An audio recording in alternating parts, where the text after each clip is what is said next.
কাল সন্ধেবেলায় আমি মা ভাগ্নি মিলে চলে গেছিলাম আমাদের এখানে বাটানগর নিউল্যান্ডে মার্কেটে, কারণ সামনে পয়লা বৈশাখ তো তার জন্য মা বলে চ কেনাকাটি করে আসি। তারপরে ওই দোকানটা থেকে নিয়ে নিয়েছি আমি কিন্তু মোমো, আর ভাগ্নি আর মা কিন্তু মোমো খেতে আরম্ভ করে দিয়েছে। আর আমার ভাগ্নি তো সবচেয়ে বেশি মোমো খেতে পছন্দ করে। আর এখানে দেখতে পাচ্ছ মাও কিন্তু আমাকে মোমো খাইয়ে দিল, কিন্তু আমার মোমোটা খেতে অতটা ভালো লাগছিল না, এই জন্য আমি এখান থেকে দুটো জিনিস নিয়ে নিলাম। একটা হচ্ছে কিন্তু কাটলেট, চিকেন কাটলেট, আর একটা কিন্তু চিকেনের ওটা কী ছিল গোল মতো, ঠিক আমি নামটা ভুলে গেছি, মনে নেই। তো সবার প্রথমে চলো মিউনিস আর এই ঝাল চাটনিটা দিয়ে কিন্তু চিকেন কাটলেটটা খাওয়া যাক। খেয়ে তোমাদের রিভিউ দিয়ে বলবো যে কেমন খেতে ছিল। আর দেখতে পাচ্ছ একদম গরম গরম ধোঁয়া উঠছিল। আর প্রথমে যখনই কামড়টা আমি দিলাম না পাচ্ছিলাম খেতে, না পাচ্ছিলাম ফেলতে, কারণ প্রচুর পরিমাণে কিন্তু গরম ছিল। তারপরে কিন্তু নিয়ে এলাম এই গোল মতোটা দেখতে পাচ্ছ, আর এর ভেতরে কিন্তু ছিল চিকেনের পরিমাণ অনেকটাই বেশি।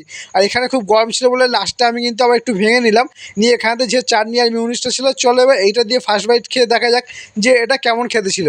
আর এটার নাম কি তোমরা যদি কেউ জেনে থাকো অবশ্যই আমাকে কিন্তু কমেন্ট করে জানিও। আর চলো আজ এই ভিডিওটা এখানে শেষ করলাম। আর এই খাবারটা কিন্তু খুব সুন্দর খেতে ছিল।